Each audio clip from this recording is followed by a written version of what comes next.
Welcome to the Songwriters Across Texas podcast. This state has a lot to offer, and music is one of its greatest exports. On this podcast, we get to know songwriters through their stories and hear some of their music. Today, we're at Arlen Studios, and my guest is AJ Vallejo. I'm Carl Anderson, and this is the Songwriters Across Texas podcast. Born in El Campo, Texas, AJ Vallejo and his two brothers grew up listening to Aerosmith and Santana and Rat. They were crazy about music. He picked up the trumpet, but soon traded it in for guitar. In high school, the brothers started their band Vallejo, AJ on guitars, twin brother Alex on drums, and Omar on bass. After going through a gaggle of lead singers, AJ took the reins as the front man.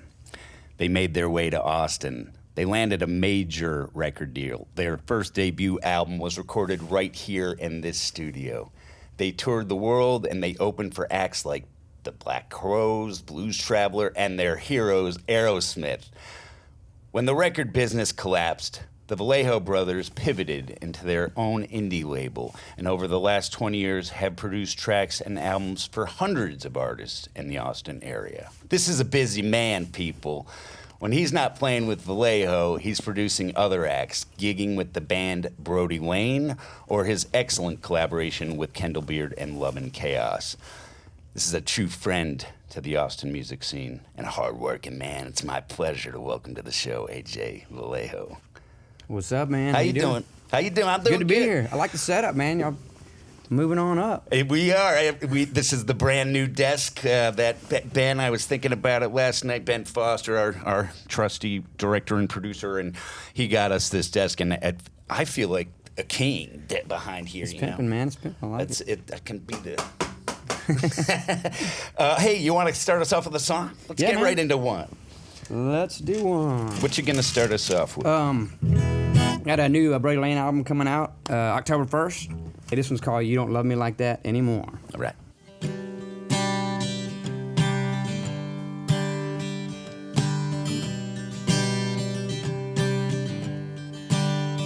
I know that I ain't perfect, but my heart it knows there ain't no one else but you that I want more.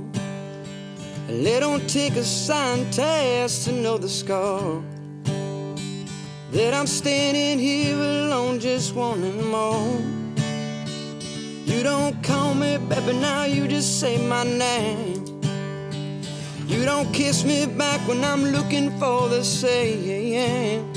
Sparkle in your eyes, it was once mine, has faded out.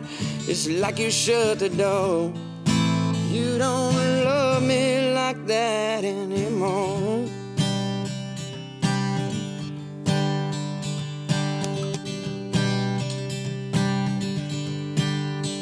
You're the last face that I see when I sleep at night, and the first one that I think of at sunrise. I spend my days and nights wondering what went wrong. If you ever really loved me all along. You don't call me baby, now you just yell my name. You don't kiss me back when I'm looking for the same. Sparkle in your eyes, it was once mine, has faded out. It's like you shut the door. You don't love me like that anymore.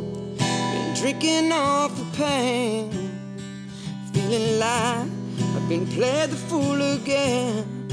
Cuts me deep inside, looking for a sign for you to make me wanna stay another day. You don't call me baby, now you just say my name. You don't kiss me back when I'm looking for the same. Sparkle in your eyes, it was once mine, has faded out. It's like you shut the door. You don't love me like that anymore. No, like that anymore.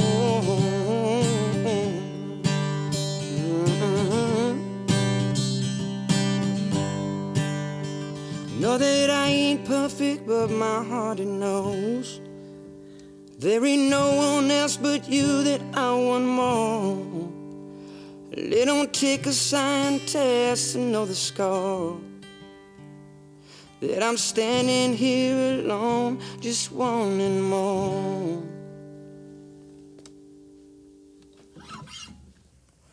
Yeah. Wow. Wow. Thank you, man. That's so pretty, AJ. You surprise me all the time because you're such a rockin' dude. Like I just think you just shredding shit up with your guitar and that Vallejo, which I love. And now you come in here and drop that on me. I know, man. I don't know what to do. Sad love songs. That was killer. It reminded me like it felt like almost like a Jimmy LaFave song, which is a crazy good compliment. Yeah, which I love all that. I love the Jimmy LaFave. I love all that songwriting, and I've become a huge fan of like Sturgill and stuff like that. So just things that kind of pull on the heartstrings a little bit. Because the rock thing, that just comes naturally. So yeah, I try to always just push myself, especially with this latest record. And then also, you know, being writing with Kendall has helped me a lot. You know, as Kendall far as just Beard, Kendall Beard, Love and Chaos. Right? So, you know, just try to progress as a songwriter. I think that's what we all try to do as artists. You know, because if you're not progressing, then totally you can get a little stagnant. Yeah, absolutely. And ultimately, you know, in a career. You should always, but you should always be trying, at least trying something. Yeah. It doesn't have to, even if it doesn't work, you try something. That's the beauty about art is like you can, it's the one place where you can try things and it's okay. And it may not, people may not catch on to it at first, but 10 years down the road, they'll be like, that was cool because he was going off on something else. You never know. Yeah. I mean, even art ages well sometimes. Not all the time, but Van Gogh is a good example of that, right? I mean, people don't. Sometimes the best artists don't even get discovered till after they die. Yeah, I mean, I'm a huge Prince fan, so a lot of records that weren't commercial successes back when they came out are now cult favorites or some of my personal favorites. Right. You know, and so, those are some that are really hard to get. It was because he was taking a chance or didn't really care about what people thought or what the mainstream wanted or what the label was, you know, trying to appease the label. He just did what he wanted to. And did you do a Prince album or like a Prince? Yeah, I did an album called, it's the Purple Album. It's just basically a tribute to him. Right. I didn't do his songs. I wrote songs that sounded just like him. That's almost rad, dude. To the point where, like, if he was still around, he'd be like, maybe get upset because he's like, there's a guy in Austin making records that sound just like me. But it was just something I just channeled him and.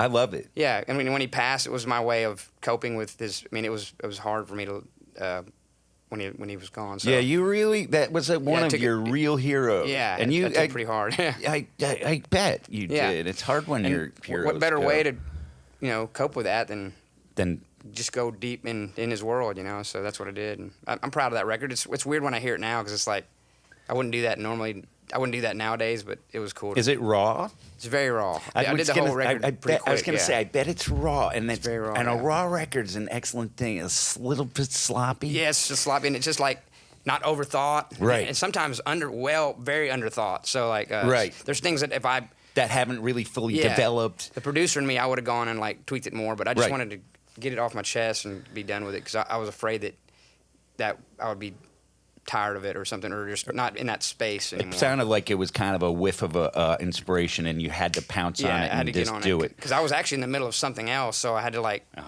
put that aside. And you're always in the middle of something else, aren't you? Actually, and real quick, you know the Tonight's the Night record by Neil Young? Oh, yeah. That came out like right after the dudes in his band died in the mid-'70s, and you listen to that, and it is sloppy. Yeah. It is wasted. But you feel it. There's mistakes, and you can't stop listening, and it's so real and gorgeous. Yeah. So that Prince one, man, I need to put my ears on that. Yeah, you need to check that out.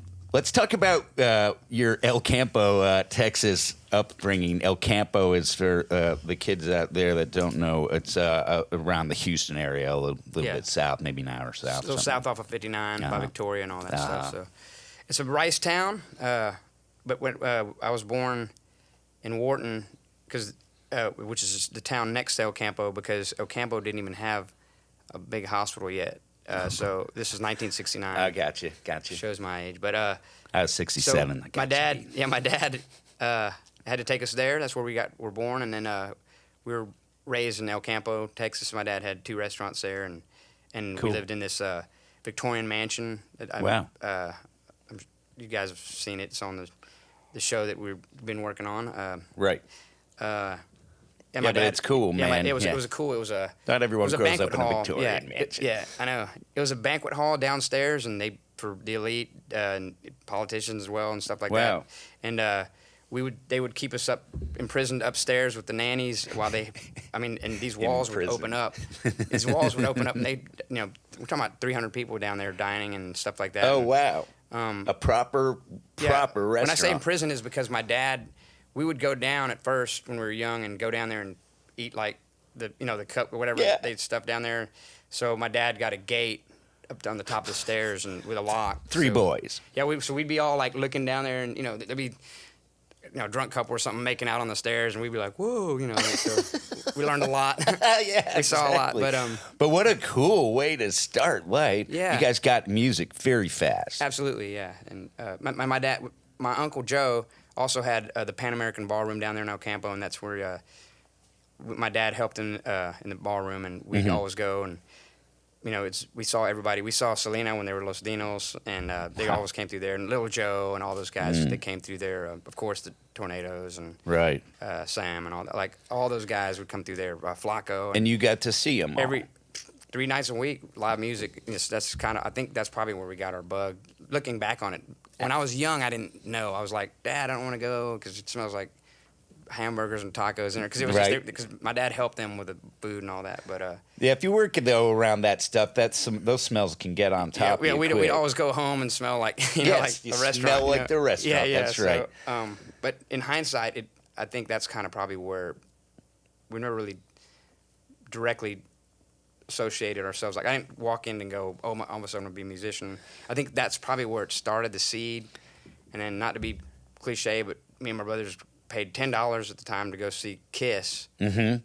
And that was a big deal. I didn't know. I thought they were magic. Like the guy was spitting blood and fire, and I like Gene Simmons the best. Yeah, and his girls throwing things, bras and panties. Yeah, like, and they were getting to get her. Yeah, and I was kind of like, and they were just bombs going off, and I was like, I don't really remember the musical part of it. I just remember the theatrical part of it. But did Paul sail into the thing? Yeah, they were flying. Yeah, so I thought they were magic, and I was like, I want to do that. You know what I mean? Yeah, so totally. I think those two things were the catalyst for what we do. So Kiss did that for a lot of people that play excellent music to this day. And now when I listen to Kiss, I mean, I don't listen to a lot of Kiss, but I don't listen. But I do thank them for what they are and all that. But I don't. Absolutely. Kiss records. I was more into Alice Cooper for that kind of thing. Yeah. Like I'm an actor and I'm a theatrical guy. Yeah. I was acting since I was 9. But so like I got into Al, and I liked Kiss, and I liked the Phantom of the amusement park. What was that called? Something like that. I mean, it's so goofy, but perfect for a kid. Yeah, for a kid. And then I guess also my dad, he loved the Tijuana Brass, Robert and Tijuana Brass. So. He knew I wanted a guitar and Alex wanted to play drums because we wanted to start a little band, and he got a deal on 3 trumpets. So he comes home with 3 trumpets, and we were like, "Oh, Dad, like it's like for nerds, like." Because he liked her. We're not getting no girls with this, like But he's like, you know what? Just learn how to play music, and you can play whatever you want after that. So we're thankful that he did that. Yeah, for sure. That was a nice move. Yeah, but we also played in the symphonic band, jazz band, so we got learn everything, and then that's when through that. I got bored with things like Kiss and stuff like that, and then a friend of mine turned us on to Frank Zappa, and that was a whole nother world. You know what I mean? Like that. Not everybody does Frank Zappa. No, and it takes a special person to get that dude. It does. But he was. But really if you get smart. him though, if you get it, and so I think kind of that he was very instrumental and just kind of breaking boundaries, like because that guy was not about any of that stuff. So right.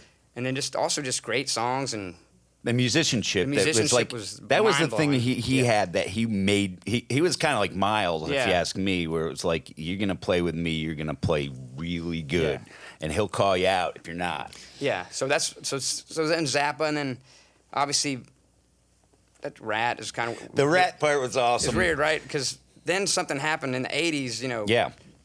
There was a show on MTV called the Headbangers Ball, and we would run home after school.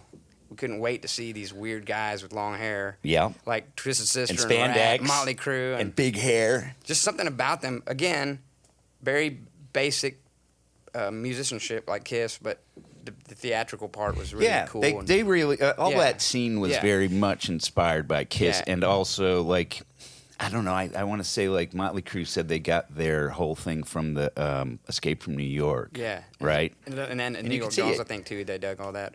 But it was funny Right. because we would start. We lived in Birmingham, Alabama, and a lot of bands didn't come through there. That wasn't really a market, so we'd come through there. Bands like Megadeth and Right. Saxon Metallica. and all these like Uh-huh. and then Saxon. so bands that didn't attract chicks, right? So Right. but we thought it was still cool, Yeah. and then all of a sudden when Rat came into town, it was like all girls. And we were Yeah, like, that's okay, right. What are these guys doing that? Because we went, First of all, they're a little more handsome. yeah, and they were playing they were kind of like a metal Duran Duran, like, Yes. Yes.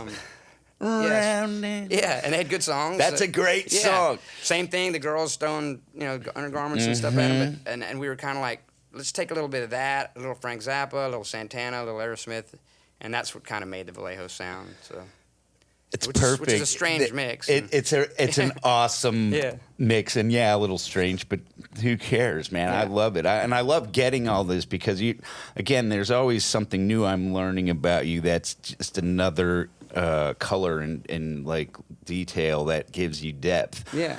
Talk about, if you would, when you came to Austin and you guys already had the band going, and it was all right. Now it's time to get to Austin. And how did that go? Birmingham, like I said before, not being a major market, an A market kind of for music, which don't get me wrong, they do have a cool music scene, especially now. Yeah. But Brother Kane, a bunch of cool bands came out of there. Right. And then, of course, Muscle Shoals Studio, which is a legendary in Alabama. Yeah. So, Historic. Yeah. But for us, we just felt like we kind of hit a wall of like where we could take the band, and also we were really delving heavily into the Santana, incorporating Latin Excellent. rhythms Good. with rock. And Good. that didn't Glad really you have a got that place in in there. Alabama. Like, Right. like, Yeah. they No, like that's Allman Brothers, Leonard Skinner, and stuff like that. And so we were about to move to Orlando because we had some friends. This band called Seven Married Three and Matchbox and Seven Dust. All those. There was all our friends, and they were like, "You got to come to Orlando. There's a huge scene coming out here." And then we were literally about to move there. We went and checked it out. And then our friend Crystal Stevens, who lived here, she was part of helping getting the ham thing going. The Sims Foundation, if you remember the Sims Foundation. Yeah, So of course. She was very They instrumental were in getting very all that grateful started. for that. Oh, that's So, man. she What's said- her name? Crystal Stevens. Thank you, Crystal. Yeah. She said, before you move there, you have to come here and check this place out. It's like a musical Disneyland, Yeah. I just feel like you guys could do things here. And we're like, okay, well, we're pretty much set for Orlando, but we'll go. And then we went to Steamboat on 6th Street, and we saw Little Sister. They were called Little Sister at the time, and Joe Rockhead. And, Oh yeah, that's Bob all these Schneider's bands, band, yeah. Little Sister Patrice Pike's band. yeah. So, all these. Danny We just got the Crooks. bug, man. Did you Like, meet Danny right away? meet Danny Crooks. Of course you and did. Yeah, we got the bug and went back and told the rest of my brothers and the band, man, we got to go to Austin. Like, just that's it. So the next New Year's Eve, we played a big show, and we were, Vallejo was kicking it over there. So Yeah. we made about 15, 20 grand. So we took that money and got a big rider truck, and then we said, all right, we have 6 months worth of bill. We'd put all that money on like a rental house. Yeah. And we're like, we have 6 months to make money or make it big or get a job or something. Right. And then we went and gave all the clubs. We gave all the clubs a cassette tape back in the day. Yeah, exactly. And, Those were great though. I mean, and then like a week later, we're walking by Steamboat, and David Cotton's standing there. He goes, "Hey, Vallejo kids, right?" And I go, "Yeah." He goes, "If y'all are half as good as that tape y'all gave me, y'all can play here." And we're like, "Really cool." We were stoked. nice. We're I like And he that. was I like, put that. David's such a great figure, and he's only just come up recently Yeah. in these conversations. Yeah. I like having him in there. So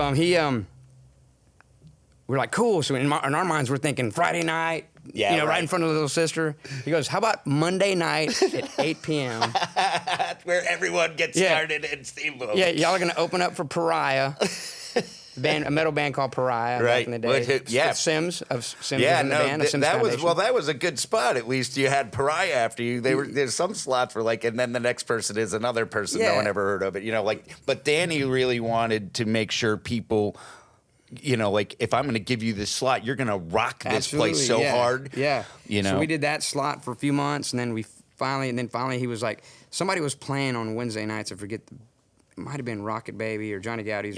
Somebody, and they couldn't do the Wednesdays, so he was like, y'all want the Wednesday slot? So we took the Wednesday slot, and we played it for 1 year, 52 Wednesdays, 1 year, mostly to nobody.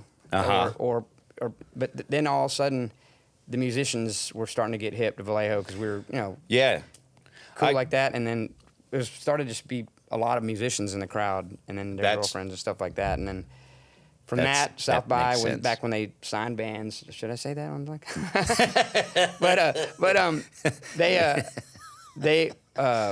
A label would come down to see us, and we got signed on TVT Records. Steve Gottlieb, who had Nine Inch Nails and some other bands. Right on. The TVT label was actually the TV tunes. Remember when you used to go to like Walmart and Target and you'd have the CDs that had all the TV tunes? Yes, exactly. And you're like, so that was that guy. Kato. And he made like $1 gajillion, so he started a label. He's like, and he went and found Trent Reznor, and from that success became a label and all that. So, and then we got signed to that, and then they went off and signed. We put the first record out, and that did really well. And then Sony, we got the attention of Sony, and we got picked up. And you recorded that record right in here, didn't you? You like the record? No. We don't need to talk about it unless you want to. It was a great experience because it was exciting. Michael Barbiero, who's a legendary producer, did Appetite for Destruction, Guns N' Roses, and many other records. Went on to produce Maroon 5, and legendary producer. Yeah. I think my whole soreness of any of it, it's not that it's soreness, but it's like I just felt like in hindsight we spent so much money on that record. Right. Like, and I'm glad they made money here and everything. Yeah. But not only here, we did the record. We did half the record in Los Angeles and New York, and then I kept telling them, man, we just want to go. Why are we spending all this money? Let's just go home. And then they finally agreed. And I'm talking about we're already. I'm not exaggerating. We're already $500,000 into the record. I know. And we got to here. Close to. We spent another $200,000. Exactly. And I'm like, why are we doing this? Like, why didn't we start here? Like, you don't have to make records for like that. But they were hell bent on. That's it. That was the end of the record business. Yeah, I think so too. And Casey Crowley, my ex, was she got through. She was on Atlantic, and I watched. I was right in the middle of all that. I was in so many offices and labels, so it was the same thing. You just spent $125,000 on a video. But I think those cats were all kind of feeding each other's mouths. That's what it was. That's what it was, and that's why the thing ended. Yeah, it's like, why can't we make a record here with Boo McLeod, for $50,000? Exactly, or even less, maybe. And spend that $700,000 promoting the record. Like, that's right. Because after we made the record, they were like, well, you kind of guys went over budget, so we're going to put you guys on the road for a little bit and get you a van. And I was like, well. GFY. I was kind of like, what the hell? So that was kind of like, in hindsight, if we could do it again, I would have been more vocal about not. Well, you got your lesson out of it, and you're doing so well now. Let's cut into the next song, and then we'll talk about all the successes and the music. This is a song I wrote. We lost my mom last year, Sorry. I wrote the song, of course. Wrote many songs about her, but this one is our next single. This one's called Every Day. It's not only to her, but anybody that's lost a loved one. So.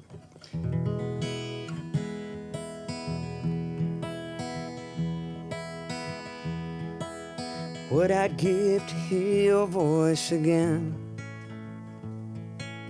always pushing me to not give in. Such a kind and giving soul, full of life and never old. So shine a light upon that trail for me. Smoke is rising once and on the fray. Life goes on and time it slips away. But I never will forget you, never let your love light fade. I will carry you in my heart every day. Life is beautiful with every day. Blessed to wake up for a chance to play. Pray that knows that help me feel. Pray that heaven is for real. 'Cause if God made you, then we all should kneel. Smoke is rising, dancing on the fray. Life goes on and time it slips away. But I never will forget you, never let your love light fade. I will carry you in my heart every day. Yeah, smoke is rising, dancing on the fray. Life goes on and time it slips away. But I never will forget you, never let your love light fade. I will carry you in my heart every day. I will carry you in my heart every day. I will carry you in my heart every day. Every day. Every day. Every day.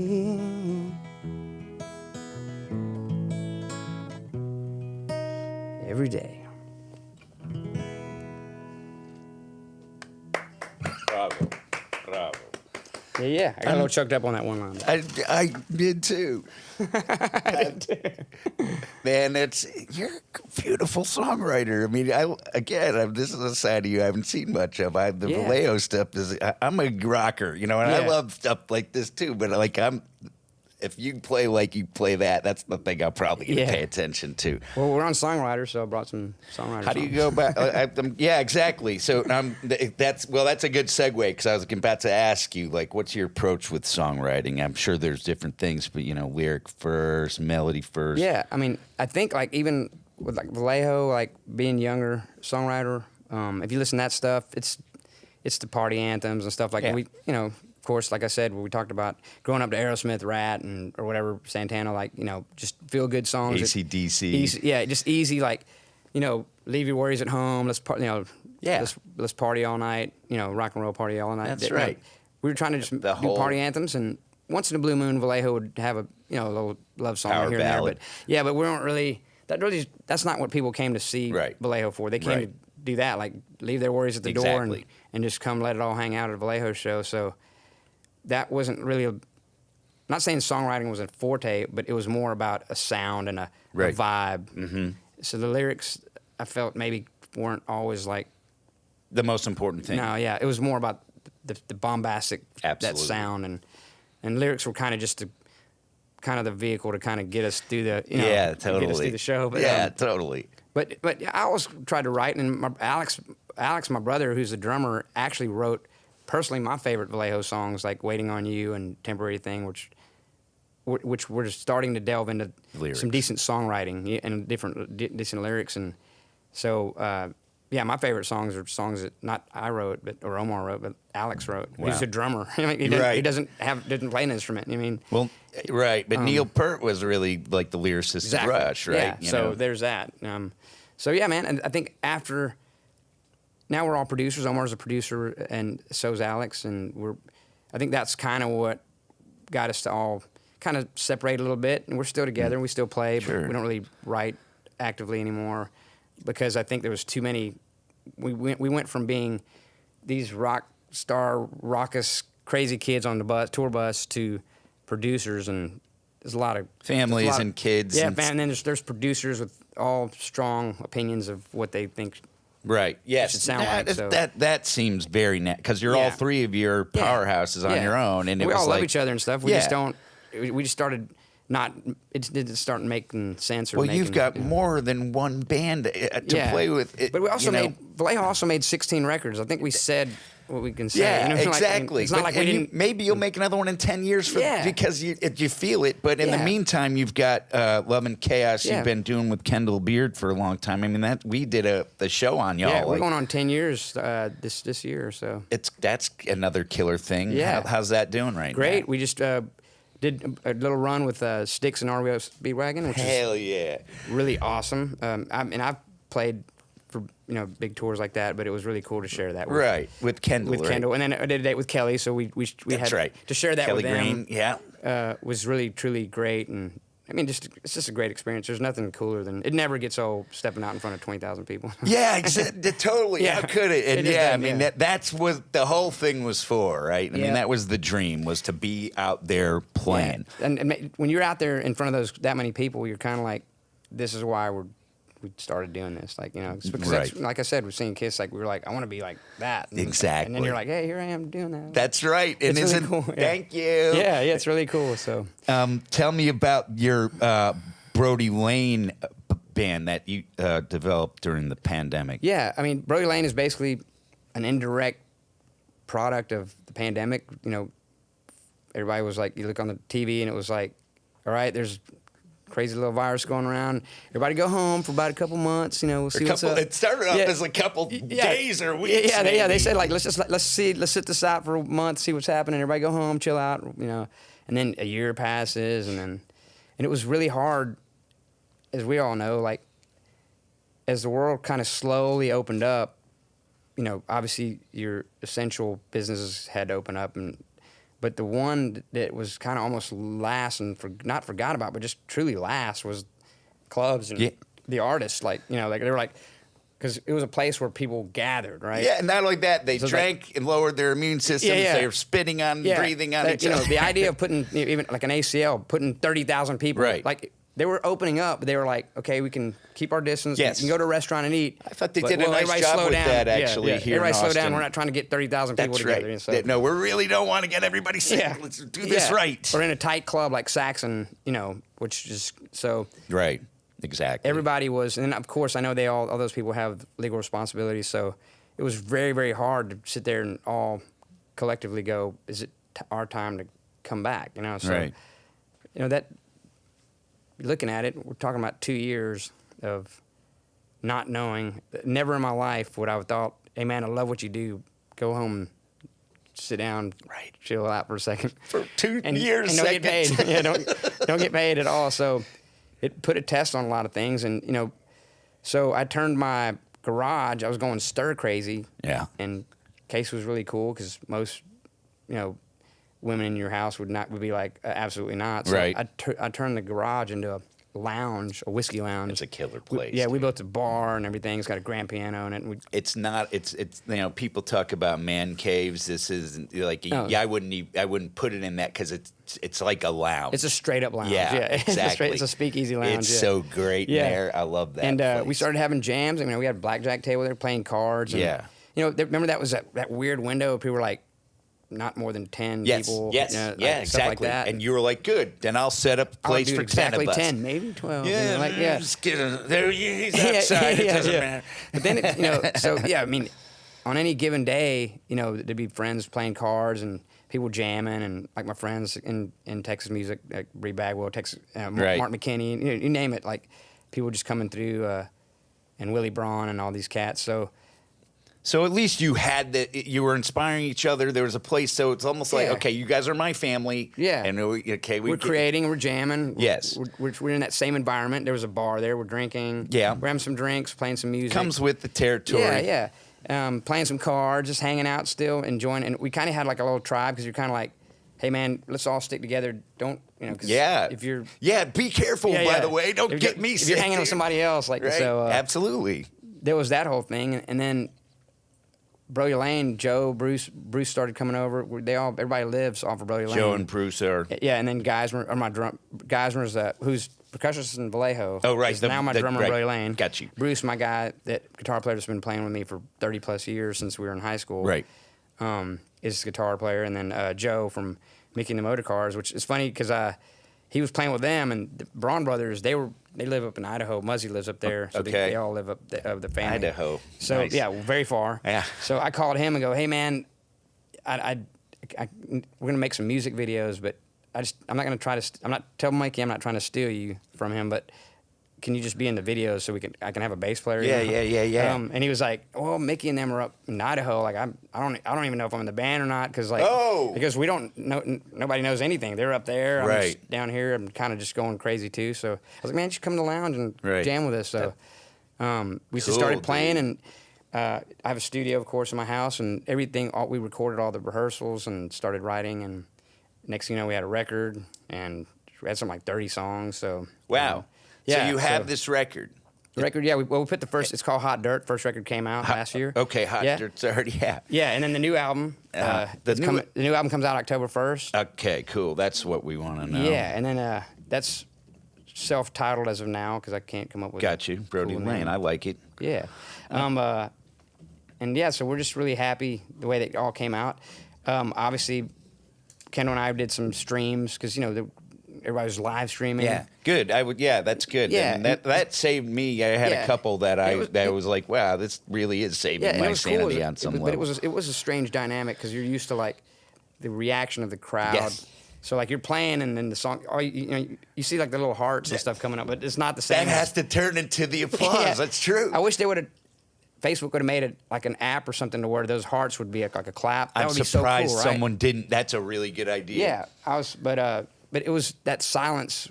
You're like playing your heart out, and then like you stop, and it's like hearts. Like it's like it was like weird. Like, but I want to say that being on the other, like I was watching Bob Schneider's show every week, and he would just send me the link, and it meant so much to that group. Yeah. That maybe 150, 200.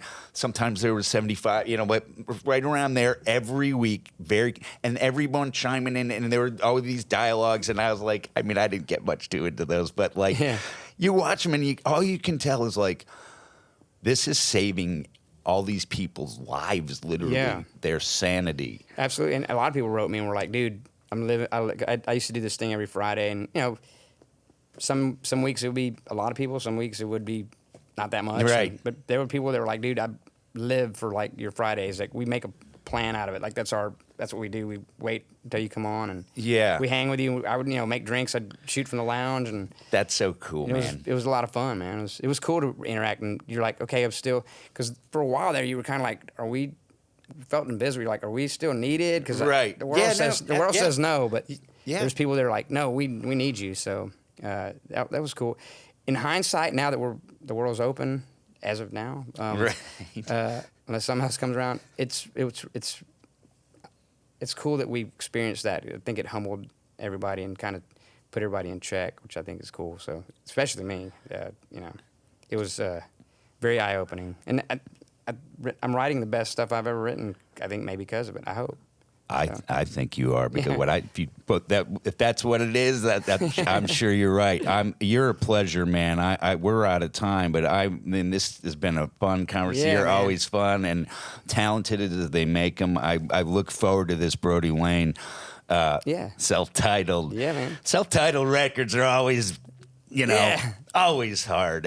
They're always hard because the self-title, you want it to be the definitive album, and at the moment right now, I feel like it's our definitive album. Hot Dirt was good. It was experimental. But I think this record's Brody Lane for sure. That's right. This is the Bad Company. Yeah. Don't. Yeah. All right. Well, AJ, can you close us off with one more? Thanks, man. What's it going to be? I'm actually talking about this whole crazy world we lived in pandemic. Straight vodka, no. Oh, yeah, yours is for sure. This is a song I wrote about my girl Casey, and during the pandemic, about kind of like one thing that was crazy about being stuck in a house with whoever you're with is you really figure out real quick if somebody's cool or not. Yeah, totally. Because you're stuck in a house with them, Absolutely. But I was very fortunate to be stuck with a really cool girl. Me too. And mother of our kids. So this song's called Stuck With You. And it's actually a love song.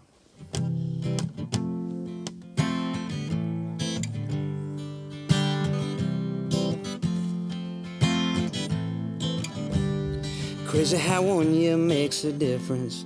Never knew it would come to this. Riding an instant, stay home and distance. Scared of the moments we may miss. But things they happen for a reason, even if we don't understand. Days and weeks, they come to season. Maybe it's all part of God's plan. Something I noticed during this time, I can't help but recognize. How did I get someone so cool? Lucky that I got stuck with you. Baby, you get me, don't ever friend me. Know that we're trying to make it through. Mama, you're such an inspiration. You should be running this whole nation. Baby, I know this much is true. Thanking God every day that I'm stuck with you.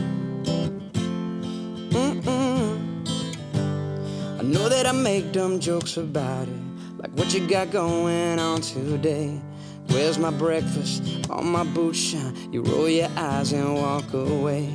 But I wake up every morning thanking God that we're okay. Our children come running down the hallway, wide awake for a new day. My friends ask if I'm doing alright. I tell them these words every time. How did I get someone so cool? Lucky that I got stuck with you. Baby, you get me, don't ever sweat me. Know that we're trying to make it through. Mama, you're such an inspiration. You should be running this whole nation. Baby, I know this much is true. Thanking God every day that I'm stuck with you. No, this house ain't nothing grand.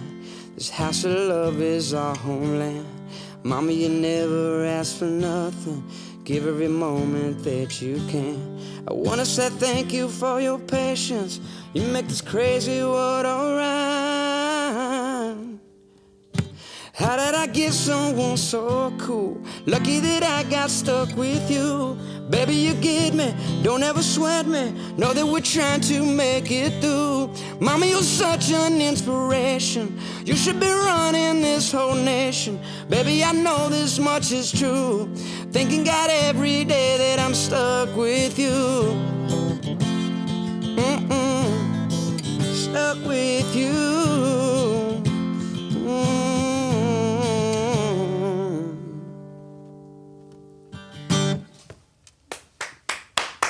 Yeah. Spectacular. Thank you. The one and only AJ Vallejo. And Thank you, man. Thank you so much for being here. Well, give me any website you want to plug right now. BrodyLane.net. Brody Lane, Chaos Music. Yeah. BRODIELANE.net. That's right. Like the street. Like the street. Like the but street. not everybody watching this knows Brody Lane like the street. Okay, that's right. Yeah. Love and Chaos app on too. LoveandChaosMusic.com, and then just AJ Vallejo has all the news on it. I sell hot sauce and seasoning. I do it all. I do it all. Else. I think you got. Don't you have tequila too? No. We're working on some stuff. But I remember drinking a shot of something that had your name on it. Yeah, but the hot sauce and seasoning is doing well, and spice up your life. That's awesome. Yeah, hell yeah. Leave a like and subscribe if you would. It helps us out a lot. And if you're listening to this podcast and you want to watch it, go over to the YouTube channel. I bet you can find that, and just put Songwriters Across Texas, and you'll find it right there. Thanks a lot, everybody. Thanks again, AJ. Thank you, brother. Ciao.